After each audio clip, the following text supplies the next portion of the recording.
Oh my god. Appreciation. Chat. Hello everyone. Chat, listen, dude. This did okay, dude. Actually content. Okay, dude. What's it called? Men's rights versus feminism. Is toxic masculinity real? Humongous what? Humongous what? Welcome. Thank you for tuning in for essential Middle Ground, which harassment. is all about disagreeing and having a dialogue. That's right. Make sure you stick around to the end because we want to discuss more about the ethos of Middle Ground. But for now, we hope you enjoy. You said that women are misguided. We are not misguided. We do not need you to shepherd us. Is that the incel guy? Can we just get this banger? That's the incel guy from last time. They hired him. Hello. Would you call yourself a feminist? Remember when I we were would. young and Yes, all an thought that intersectional Santa Claus feminist. was real? This was a really nostalgic moment Chat, back in the I'm day. sorry, what was that? I'm actually sad that him turning into a fucking boomer.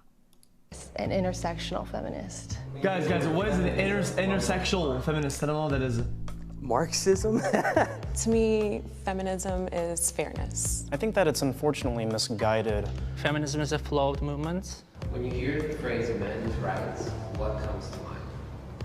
Aggression. Advocating for the human rights of man as a class. I start laughing. What do you hope to get? Aggression. I would hope to get some insight and probably, if anything, agree on a lot more than disagreeing. I actually hope to get a little bit more understanding of why some men think this way.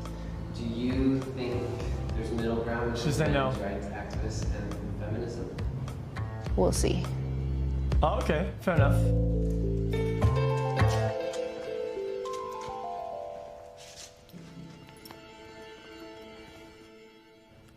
Hi, my name is Zach, and I am Love you, 24 Felix years and old. Chat XQCL. This is Chris. I'm a PhD student at the University of Southern California, and I'm also a Title IX specialist who challenges discrimination against men on college campuses. And I'm 30 years old. Hi, I'm Derek. I also go by Brendio. I'm a YouTuber, and I'm also known as an incel, which is an involuntarily celibate. Hi, my name is Alicia. I am a writer, poet, and teaching artist. Hi, I currently work in the pet health industry. I'm 24. I'm a graduate student with a degree in health sciences, and I'm excited to be here today. Can I get my men's rights activist? Sorry, she said what? So I'm a graduate student with a degree in health sciences, and I'm excited to be here today. in health sciences? Activists in the left and my feminists on the right. Here it comes, chat. Here it comes. Step forward if this statement is true for you. I believe men and women are different but equal.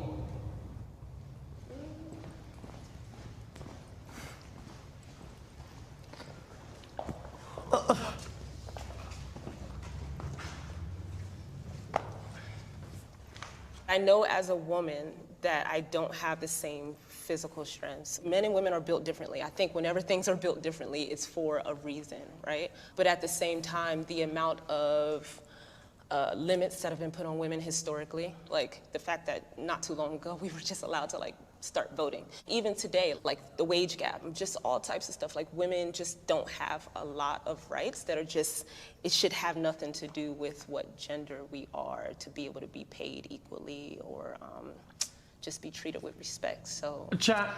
I can be absolutely uneducated about this, okay? Because I don't fucking educate myself around these topics, but isn't the wage cap not like what it used to be? Isn't that kind of not a thing anymore? Can anybody tell me? It's false. It's bogus. So it's bogus then. It's actually bogus. I do believe that, of course, there are biological differences between men and women. And of course, there should also be legal equality. Of course, I disagree with the idea that women face systemic discrimination. You just mentioned the wage gap, which has been debunked so many times. Ah, there you go. Okay. I've studied evolutionary biology quite a bit. And men and women are very different from not just a physical, the bone structure, the neurological department as well as the chemical balances. And also, I don't believe that men and women are equal under the law either, or they should be rather. Children are not equal under the law. And it's not because we hate children, it's because we love them and we want to protect them. So if you believe we're not equal, then that you're inferring that one would be greater than the other. Well, so let me so that's chime what in I'm with my trying to- perspective. yeah. As far as not being equal, I don't think that that necessarily means inferior or superior. When it comes to certain things like roles like childbearing, a woman is going to be far more productive and a lot more nurturing than, say, a man. And when it comes to doing a lot more of the heavy lifting and the work, a man is probably going to be more suited for that role. And I don't think that that makes them any better or worse. We are just built, created, and born different. I would also like to elaborate. I am not saying that they are worse overall or better overall. They complement each other. Like he said, yeah, they do. They complement each other beautifully. They work very well together. We need each other for for offspring. I mean, that's part of the beauty of it, and I think trying to equalize them and make them the same and, you know, transition and all that, I don't believe is going to be the most conducive when it comes to the family raising children, but also just for overall well-being. I want to note that you brought up children being unequal to adults. I just hope you weren't comparing women to children. I mean, it was technically a comparison of women and children. I don't need you to protect me. I just need you not to harm me. I can protect myself. I'm very capable of doing what I need to do. Jesus! Okay? Who asked you? What happened? 100%. I am an incel, or an incel advocate, I suppose. I don't hate women at all. I think we're different, and they have aspects that are superior to men as well. It's just very contextual on the subject. Toxic masculinity is real. Okay. I think that toxic masculinity is definitely a real thing. It's kind of just the idea of what masculinity should be, but it goes wrong a lot of the times, saying that violence, sex, power, being a controlling person makes you a man. I see it in very unfortunate places, like when the young men or boys in my family, even from like toddler age, are told, you shouldn't be crying, boys don't cry. And what that turns into, I see it when I'm in a bookstore and a guy who tries to get my number says, why y'all always gotta act like that? And he sincerely had this like cracking voice, like he was hurt, but it was an entitlement.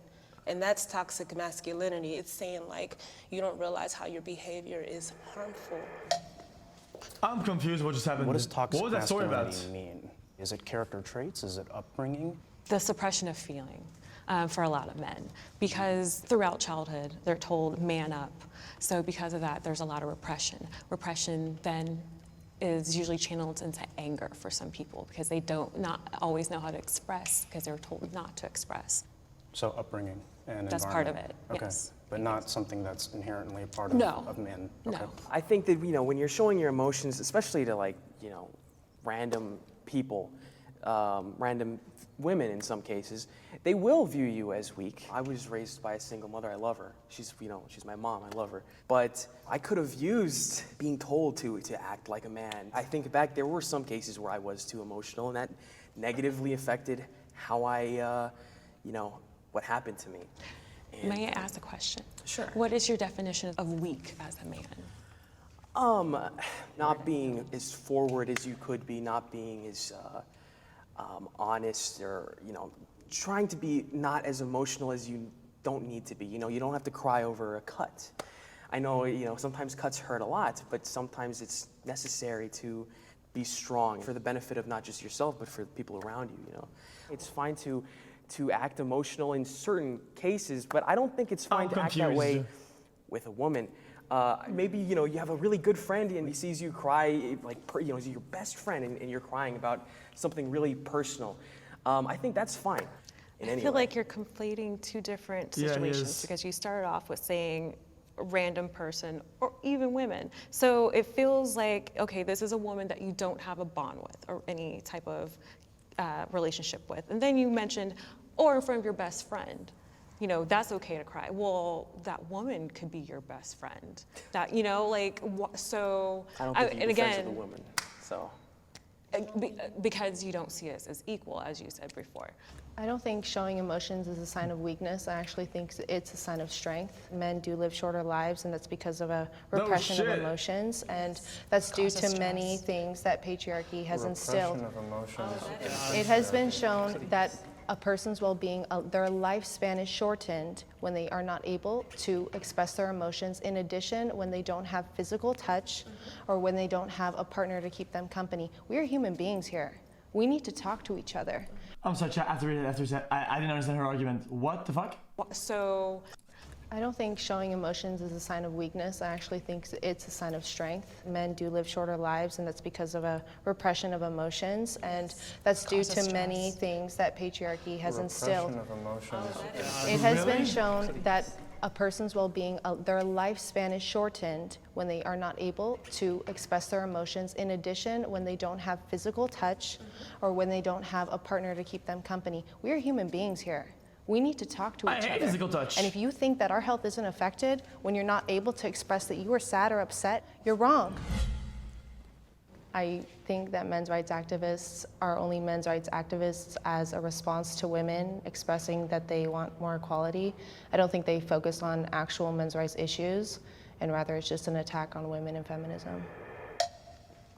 Today, women have more advantages than men. Ooh.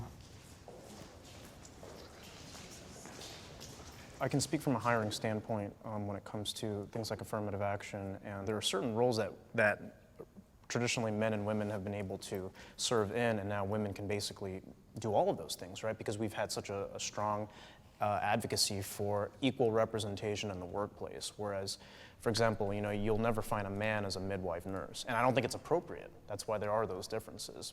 Women in like the most important parts of society have an advantage. There's a lot of positions that men simply aren't getting hired at anymore because of the fact that they're a man. And it's not just in the workforce, it's also, I would say, it's a lot easier for a woman to find a relationship, even if she, says finding the right guy is so hard. It really isn't. But sometimes for a lot of guys, finding a girl at all is hard. if I have to consider what I wear. Hey guys, it's hard to take him seriously. He's so far gone to incelism, dude. It did. Before stepping out the house, because I don't want to draw some type of attention. I don't know how many other men have to consider, is this outfit going to be deemed safe for me? Any situation that I've experienced where I physically felt endangered simply because I don't want to give my number out. It's part of that entitlement for men. You're not entitled a conversation with me. You're not entitled to my number. That aside, it's are you gonna make one example of the entitlement of men when it comes to asking for your number be the all-encompassing thing that all men have a problem when it comes to approaching women? Well, firstly, it's not just an example. It's not necessarily all men. I don't dislike men. I love sports, I play video games. I have bros, I hang out with dudes. We just want men to realize that if you have friends— Did you just compare men to gamers? Did I don't need you to protect me, okay, lady? I can protect myself. Friends that are having locker room talk. Excuse as a me? man, as an ally, please say something to your friends. Do you think repressing that is really the solution here, though? If it's in a healthy male space. I don't think that's healthy. I think it's No, toxic in itself. I mean, if you're making jokes and you're doing all of that. Jokes that are harmful jokes are not healthy because they just lead to people normalizing things. People always say, oh, it's just a joke, but when someone else hears it, they don't realize how that resonates, and again, how that turns into violence. This is not an isolated situation. I'm only thinking of 3 off the top of my head because if I think of too many, I'm gonna spiral So right now. what's the alternative? Men shouldn't talk about these things. No, I think men can have a healthy that. dialogue. I don't think men have to be toxic in order to have a conversation. I know plenty of men that are able to have conversations about healthy, productive things, just like women are. Well, it's not obviously something that I have personal experience with, but only 1% of all people on the death row are women in this country.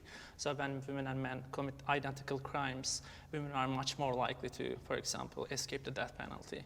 And that's just plain sex-based discrimination. that I agree on. That's true. Look, I'm thinking about basic needs, like around the globe, the women who don't even have like proper like sanitary like products. I mean, I have to agree. Just small things like a tax on a box of tampons. Do you think I choose to do that? Guys, can I be honest with you? I hope I used the word correctly. I feel that this is like a strawman argument.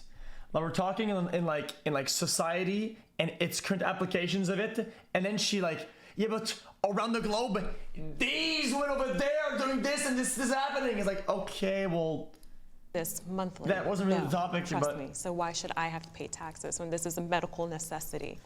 We're just like dismissed. A lot of our symptoms, a lot of the things we report, especially women of color, but women across the board, are just treated a lot less equally. I'd say that I'm an advocate for what I believe the role that men play in society. I believe that their views should be expressed openly, that they should be given a platform to do so, and I believed in men unapologetically and unashamedly being men as we were created. Okay. I think in my heart that there are things that men are entitled to. I am all about human rights, and I do consider the rights of every human, but every time I hear of a men's rights activist, I hear anger and I hear very illogical reasoning, and it just boils my blood because it's a setback for all of us. I feel that the other side does not understand my values. They're all gonna go. I think a lot of times when a movement is created, the other side thinks that they're being attacked or think that it's some like attempt at erasure. That's not what feminism is about at all. What do you need a whole men's rights activism movement for? I'm sincerely confused. Well, I mean, like, I will advocate for positive masculinity and what men should represent and healthy outlets for men. Like, I still think the Boy Scouts should be exclusively the Boy Scouts, for example, one of those things. Where I would like to think that we could get some common ground is when it comes to the clear biases that are in the court system, especially in the marriage and family court system, right? And right there is what I would advocate for when it comes to men's rights. The things that stand valid, like that I'm hearing from y'all that are like facts, valid to me, come from a place of like, I'm treated like unfairly by the system, versus a lot of the things women are saying. It's also America and the system as well, but a lot of it is like harm from men. How and where? How and where what? Where's this harm from men coming from? Okay, it started when I was young. I'm not gonna talk too long. I was 16, got a bottle thrown at me because I told a boy no. It started when I was in a club, a boy touched me, I said no, he kept touching me, it got to the point he got violent. It gets to the point that the only reason why a man decided to stop touching me in the bookstore I talked about earlier is because he realized my husband was not too far away, and he said, sorry bro, never said sorry to me. That's why, and that's off the top of my head. This is why I get upset, because I'm like, I'm here to talk about like how you feel, but when you just dismiss the fact that women actually have experiences, that's when it seems like it's about more than your rights. It seems like it's about your ego. And that's where I get pissed off, because how dare you tell another human being that their experiences, what they're telling you right in front of your face, is not valid. I didn't say they were invalid, I said how and why. I'm trying to understand. How and why? Because it happened. It happened many times. It happened yesterday. It happened the day before. Okay, I think some of the things that you guys are touching on, such as the court system and gender roles, are a subject of patriarchy, and that's part of what women are trying to dismantle, is those traditional gender roles. Are there any feminist organizations that... Chat, isn't another example, a good example of what the guy meant is like, let's say you get a ticket or whatever, right? Like sometimes it could happen that, you know, oh no, you know, don't give me a ticket. Oh, okay, you get a warning, right?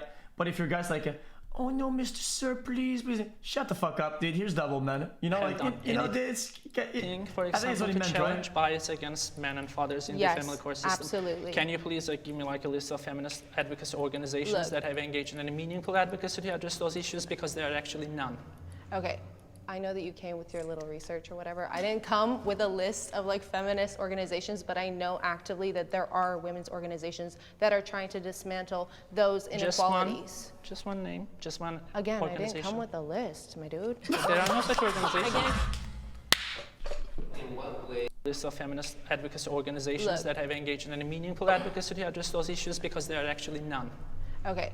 I know that you came with your little research or whatever. I didn't come with a list of like feminist organizations, but I know actively that there are women's organizations that are trying to dismantle those inequalities. Just one name, just one Again, I organization. didn't come with a list, my dude. There are no such organizations. Again, Guys, I don't think he asked for a list. I think he asked for one so he could at least have something to go on, dude. It's not research, it's just, you know.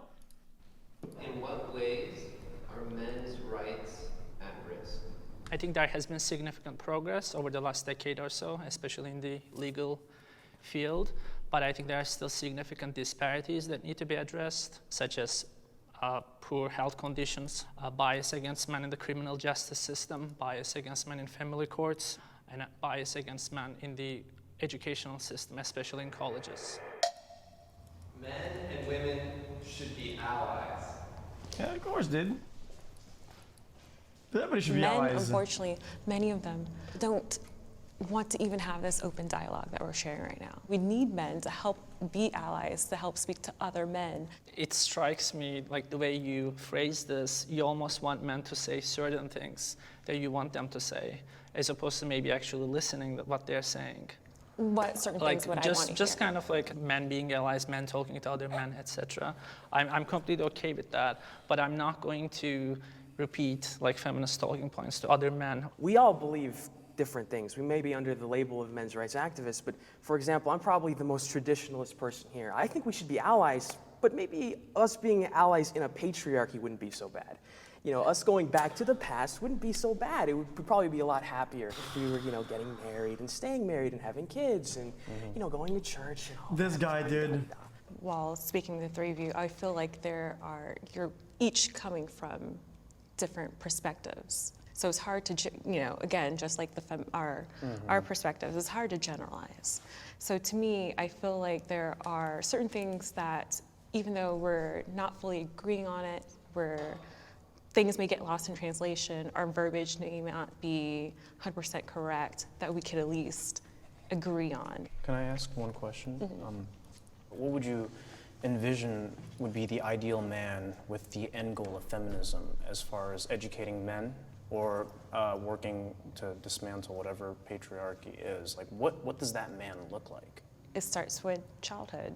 We have to teach children as well as girls, because we're also taught, because of toxic masculinity, what a man should be as well. I think that we just need to hold men accountable. In order to kind of make progress, we need help from people that will listen. Because let's be real, when we express our concerns, a lot of men refuse to listen, but they would be more likely to listen to another man. Do you also feel like you have an ethical obligation to challenge other women or other feminists when, for example, they deny that men face discrimination? When it comes to things like, oh, men can't be abused, I've had this conversation with another woman, and it's the idea that just because a man may be physically stronger than us does not mean they cannot be abused. And because of that, again, fairness, women need to be held accountable as well. I want to understand their viewpoint. As a woman and a woman of color, That's true. That's true. Don't say question mark. That's true. How it feels to be disenfranchised. So I want to understand why they feel the need to have a men's right movement. I feel Guys, it's true, man. If you're in a household, okay, and the girl is smacking and rolling the dude, okay, even though the dude might be physically stronger, and if he claps back, he's gonna send her in a coma, maybe his morals and his ethics say, don't hit back, and he has to take it all the time, dude, and that needs to be denounced or whatever, dude. It's reasonable, dude. And yes, in the general perspective of things, men have a higher lung capacity, you know, a different bone structure, fucking bone density shit. I don't remember, right? And if you know, if they were to clap back, it would probably, you know, do more damage. But you know, doesn't mean that they do it. For the other side. I don't think there's ever a time in my life where a person says they're hurting and I don't at least try to listen or understand.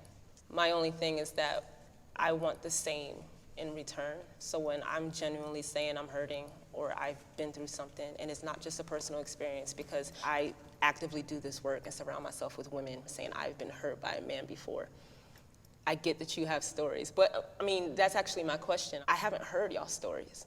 Like, I've sat up here and said I have 3 on the top of my head. I have about 30 plus probably.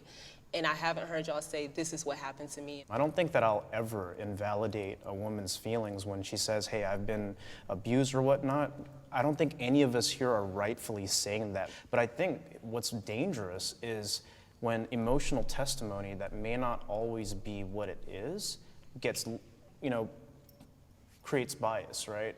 Okay, I feel empathy for women being lost, being misguided. Look, I don't know. You can go.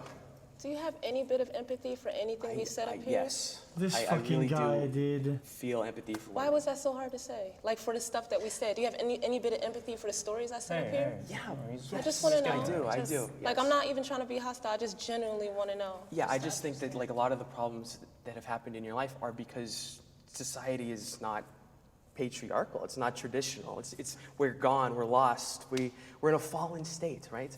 There is a change of guard, not necessarily a change of guard, but things are evolving. Okay, things are changing. And I feel like a lot of men speak from a viewpoint almost of fear.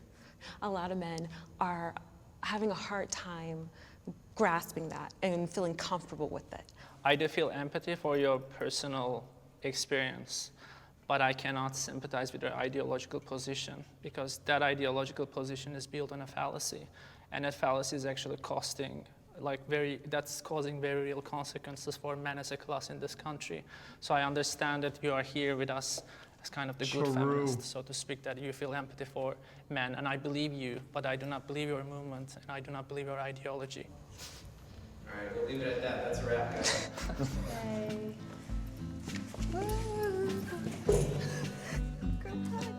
I'm sweaty. Okay. You are very articulate. Oh, thank you. So are you. Thank you. Thanks for your time. Okay. Wow, that was interesting. John, what do you think it means to disagree thoughtfully? Shame. I think when you disagree, it's important to acknowledge the other side's opinion and to kind of respect their opinion and to know that maybe you can't change it. And I think that, like, we've had a lot of middle grounds where people stick to their sides. You know the problem that I have with Jubilee did? Okay? I enjoy the videos, okay? We watch your content all the time. The problem in here, the problem with the content is that Jubilee did. Well, that was spicy. And to know that maybe you can't change it. And I think that, like, we've had a lot of middle grounds where people stick to their sides. You know the problem that I have with Jubilee did? Okay? I enjoy the videos, okay? We watch your content all the time. The problem in here, the problem with the content is that sometimes but you can't use it to bring you down. One side is just gonna get brutalized, dude. Because there are no data like emotional, non-scientific Andes against hardcore scientific data lists Andrews, dude. They're getting fucking rolled, man.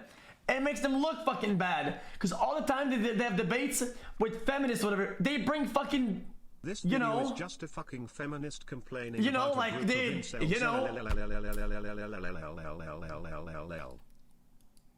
XQCL. Bimbos! I said it! Bimbos! Okay? Did it. That's a problem. Thank you, XQC, for everything. They did it. Now all the time, I just went like, just on one side, yeah, you have Derek that lowers the team IQ or representation by, like, this is video, okay? This is video, okay? This is all 3 members, 1, 2, 3, 1, 2, 3, and this is their IQ, okay? This is the axe of IQ, okay? Interested in that? Does he only play man? That was the men in his video. Dam, the first guy, Derek, then the other guy, right? And on the opposite side, you have like this, dude. Like, So, dude, it's unfair, man. They get fucking rolled. They get rolled. Like, this guy is just rolling them without even trying. He didn't even have to bring, like, data. He just say, okay, name me one thing. And oh, I don't have a list, my dude. That's not enough. Dude, you lose there. It makes them look, even though, let's say she had data, she would have won. Well, she didn't, and that makes him look bad, right? Does that make sense? It makes them look bad, because even though they could have won, now they definitely can't because they brought dumbass. Fuck, man. Yo, XQC. You're amazing, pop champ. Keep it up. So it's like he's smurfing. They did it on purpose, you think? I don't think. Sometimes I feel like so, but not all the time. Because honestly, dude, chat, the fact that they brought Derek into the discussion makes it kind of equal.